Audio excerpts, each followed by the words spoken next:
미국이 이란의 지하 핵시설을 타격하기 위해 벙커버스터 폭탄 GBU-572를 검토하는 가운데 대한민국 역시 이러한 지하 관통 능력을 갖춘 탄도미사일 현무5를 전력화한 것으로 알려졌는데요.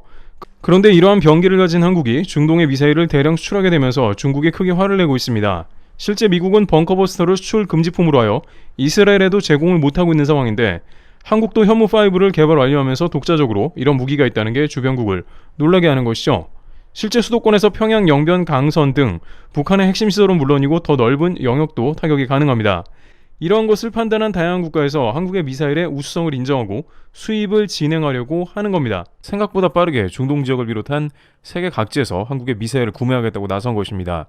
중국 현 상황에 대해서 통합본으로 살펴보겠습니다. 중국 왕이부장을 비롯해 중국 언론들은 이에 관해 정진승리까지 하고 있다고 하는데요. 중국은 설마 한국한테 그럴 줄 몰랐다고 한다는데 왜 이런 상황이 나왔는지 살펴보도록 하겠습니다. 일단 중국은 당장 내수를 비롯해서 다양한 경제적 상황이 매우 부진한 국면에 부딪히고 있습니다. 중국은 외자 유치나 해외 수출로 자금이 물밀듯 들어와야 하는데 이것이 막혀버린 상황입니다. 당장 외국 기업을 코로나 기간 동안 3년간 동결한 뒤 외국 기업들은 베트남과 인도로 모두 떠나고 있습니다. 세계의 공장 역할을 하던 중국의 역할이 크게 쪼그라들고 있으니 돈이 돌고 있지 않는 상황이죠. 시진핑 주석은 중국의 경제를 살리기 위해서 부동산 제약을 급하게 푸는 등 각종 조치를 지속하고 있으나 비중이 큰 외자가 떠나가버린 중국 경제를 살리기는 매우 어렵다는 반응이 이어지고 있습니다. 따라서 중국이 기대하는 것은 중국의 동맹들과의 연합을 통해서 경제적으로 일어나는 모습이죠. 하지만 현재 러시아와의 연합은 사실상 실패한 것으로 드러나고 있는 실정입니다. 중국이 러시아와 연합을 하기 때문에 중국을 떠받쳐온 유럽과 미국의 자본이 등을 돌렸기 때문이죠. 또한 아프리카와 동남아 등에서는 중국이 투자한 1대1로 자금을 회수하기엔 역부족이었습니다. 이에 따라 중국에서는 오일머니가 넘쳐나는 중동에서 자본을 대량 수혈하려는 움직임이 있었습니다. 그 중에 방사는 중국이 가장 중요하게 추진하는 부분인데 지난주 중국 언론은 큰 충격을 받았습니다. 일단 최근 중국 언론에서는 한국 KT즘-1에 허룽 300 미사일이 밀렸다는 보도를 내보내는데요. 중국 자유시보 등에 따르면 중국은 아랍에미리트에서 추진하던 미사일 입찰에서 한국에 밀려 실패했다는 겁니다.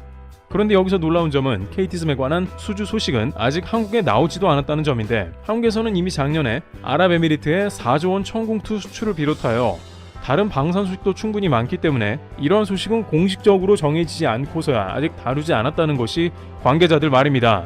하지만 중국에서는 허룽 300의 판매가 자신들의 중동 수출에 있어 굉장히 중요한 부분이었다고 하는데 이는 뜻밖의 다른 이유가 있고 한국조차 알지 못하는 부분이라고 전해지고 있는데요. 그 부분을 다루기 전에 일단 중국에서는 이번 한국의 KT즘 수출 때문에 크게 화부터 냈습니다. 중국의 언론에서는 이를 두고 순전히 미국 때문에 이뤄진 한국의 미사일 수출이라고 깎아내렸는데요. 그러면서 한국의 포탄이 미국과 동일하여 호환되어서 아랍에미리트는 어쩔 수 없이 한국 것을 구매했다라며 중국의 허룽 300이 훨씬 더 성능이 좋지만 한국은 어부질이 이득을 봤다고 했습니다. 또한 한국은 사실상 미국의 포탄 생산기지가 되고 있다며 반사 이익을 누리고 있다 했습니다. 여기에 한국은 자체적으로 만드는 게 별로 없고 유럽과 미국의 부품이 대다수라고 말하면서 한국은 빈 껍데기 수출이고 실제 내부 부품을 수출한 미국과 유럽의 승리라고 했습니다. 그리고 한국의 K2 전차 같은 경우에는 미국의 M1 전차와 거의 동일하고 주포는 동일 L55이며 한국의 FA50의 경우에는 미국의 제너럴 일렉트릭사의 작품이라고 봐야 한다며 평가절하했습니다. 또한 중국은 한국 방산에는 사실상 중국의 부품도 대다수 포함되어 있다고 지적했습니다. 그러면서 한국이 무기를 수출하면 결국에는 중국이 돈을 벌게 된다는 취지의 언급을 했습니다. 하지만 이에 대해 군 전문가들은 중국 무기의 성능이 좋다는 것은 정신승리에 지나지 않으며 특히 이번에 중국이 중동 미사일의 판매를 실패한 게 매우 뼈아파 한국에 질투를 하는 것이라 지적하며 동시에 중국 내 다급한 정치적 상황과 압박이 매우 심각하다고 전하고 있습니다. 중국 국방에 무기를 수출하라는 명령이 공산당 상부에서 떨어졌고 이를 실현해야 하는데 막상 중국에서 계속해서 한국에 밀려나가면서 한국을 강하게 비판하고 본다는 겁니다. 게다가 항공미사일의 성능을 인정하게 되면 국방 수출 정치인들은 퇴출당할 수 있기 때문이죠. 실제 한국의 미사일은 이미 아랍에미리트와 사우디를 비롯해 다양한 국가에서 증명되어 수출이 되고 있으며 폴란드를 비롯한 동유럽 국가에도 천무가 수출되는 등 미사일 판매고가 기하급수적 증가하고 있는 상황이죠. 하지만 또한 중국에서 더욱 실망하고 있는 것은 사우디에서 한국에 빼앗긴 게 매우 크기 때문이죠. 사우디는 미국과 사이가 벌어졌기에 러시아와 중국산 무기를 검토한 바 있었는데요. 그러다 보니 사우디는 러시아, 중국과 더욱 밀월 관계를 가져가게 된 국면이 나온 것인데요. 그런데 사우디는 여전히 군사 분야에 있어서 다양한 부족함을 채우지 못하고 있는 상황입니다. 특히나 미국과의 관계가 소원해지다 보니 이제 다른 국가로부터 무기를 사들여야 하는 상황이죠. 사우디는 미국의 제1무기 수입국이었습니다만 관계가 악화되면서 러시아 무기도 사들였습니다. 러시아의 대공 방어 체계인 S-400 등을 도입하면서 미국의 극렬한 반대에 부딪히기도 했는데요. 사우디는 미국의 패트리어트를 쓰면서도 러시아의 S-400을 동시에 사용하니 미국이 펄쩍 뛴 것입니다. 그러나 이제는 더욱더 미국 외의 다른 국가들의 방산을 다변화해야 하는 시기로 들어가고 있습니다. 그 중에 가장 유력한 후보는 역시나 중국으로 알려져 있는 것이 당연한 맥락이기도 하죠. 특히 사우디는 이란의 호르무즈 해협의 위협으로 해양 군사 분야의 강화가 필요한 시점이었습니다. 앞서 미국과 페트로달러 협정을 맺은 것 자체가 호르무즈 해협의 유조선 통과 문제가 컸습니다.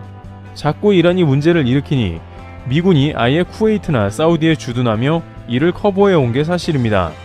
그러나 이제 미국과의 관계가 약해지고 있으며 사우디는 제 살 길을 찾아 나선 상황이므로 미국을 제외한 최대한의 모든 국가의 방산을 되는 대로 사들인다는 방침을 보이고 있습니다. 그런 식으로 서서히 국방 분야에서 미국을 탈피할 가능성을 엿보고 있는 상황입니다. 사우디는 작년 빈살만 왕세자가 일본에 2박 3일 방문하기로 해놓고 한국만 다녀간 바 있습니다. 일본 입장에서는 엄청난 굴욕이었는데 사우디는 일본이 미국 말만 듣는 것을 탐탁치 않아 했던 것이죠. 많은 관계자들도 사우디가 미국의 영향력 아래에 있는 각종 군사연합에는 합류하기 어렵다고 전망하는데요.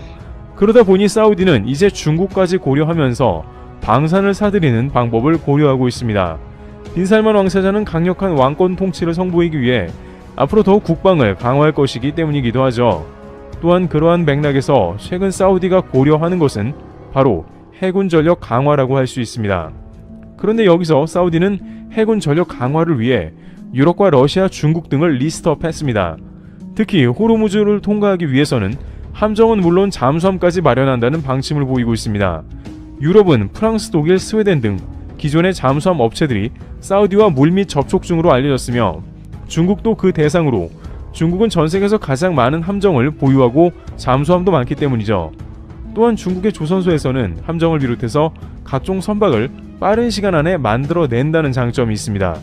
시진핑 주석과 밀월이 깊어가는 사우디에서는 중국 잠수함 역시 고려하고 있다고 전해집니다. 특히 사우디가 미국과 멀어지면서 러시아와 중국의 군수물자를 사들이게 되는 건 신경 쓰지 않을 수 없습니다. 그런데 막상 사우디의 최근 결정은 한국의 공격형 능력이 탑재된 수리온으로 결정된 것으로 보입니다.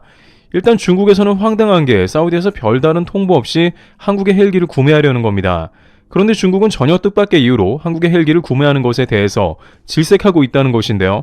중국은 한반도 상황에 헬기가 활성화되는 것을 절대 원하지 않는다는 소식이 들려옵니다. 그들이 왜 그러한 것인지 우선 다음 내용을 살펴보면 중국의 속내를 알 수 있다는데요. 사우디는 일단 UAE에서 한국의 헬기를 40여 대가량 구매한다는 것을 주목했으며 사우디는 한국의 수출형 개량 수리온을 무려 100여 대 구매한다는 검토에 들어갔다는 것입니다. 이들 국가는 애초에 미국 블랙호크 등의 장비를 고려했으나 여러 가지 사안이 맞지가 않았으며 특히 사우디의 경우에 최근에 미국산 장비를 구매하는 것은 더욱 어려운 일일 수 있습니다. 게다가 한국은 특유의 방산 패키지가 적용되어 구매 이후 다양한 서비스가 제공된다는 점이 있습니다. 한국 방산은 교육, 훈련, 정비가 포함되며 약간의 기술 이전까지 포함된 패키지를 제공하고 있습니다. 미국은 까다로운 조건을 내세우고 비용도 비싸지만 한국은 이런 게 없으니 가성비 훌륭하다는 겁니다. 그런데 중국에서는 이러한 맥락을 아주 꺼리고 있으며 매우 곤란해하는 상황이 등장하고 있습니다. 일단 중국이 한국 헬기를 꺼리는 것은 이로 인해 한국의 대전차 전력이 강화되는 것을 우려하고 있습니다. 한국의 무장 헬기가 한국의 대전차 전력으로 강화되면 중국은 매우 부담스러워집니다. 유사시 북한을 지원하는 맥락에서 중국은 한국의 수리온 무장 헬기를 상대해야 하는 것이며 한국이 수출하면서 공격형 헬기가 계속해서 업그레이드 된다는 것은 좋지 않습니다. 이 분야에서 계속 방산 수출이 일어난다면 거의 모두 재투자되기 때문에 한국형 공격 헬기는 전세계 점유율이 올라가면서 주변국의 강력한 방어막이 되는 것입니다. 한국의 전차 병력은 전세계 최고인데 여기에서 대전차 공격 헬기까지 탑재하면 어떻게 되냐는 겁니다. 그것도 사우디의 한국 방산 점유율이 갈수록 올라가는 것도 그다지 탐탁지 않은 것입니다. 중국과 반대되는 한국의 방산이 많아지는 건 레드팀 입장에서 더욱 파이가 줄어드는 것이죠. 안 그래도 한국은 블랙호크도 보유하는데 여기에 한 가지의 대전차 전력이 더 제공되는 셈입니다. 또한 사우디가 계속해서 한국의 방산을 찾는 것은 결국 중국을 등한시한다는 뜻이기도 합니다. 결국에는 중국은 중동 지방에 공을 들이고 있지만 사우디는 방산만큼은 한국을 택하고 있는 것이며 특히 유사시 한반도를 전개하는 데 있어서 걸림돌이 추가되는 국면이 매우 거슬려하고 있습니다. 사우디는 철저하게 자신의 이익만을 추구하며 중국의 속을 타들어가게 하고 있는 국면입니다. TV였습니다. 감사합니다.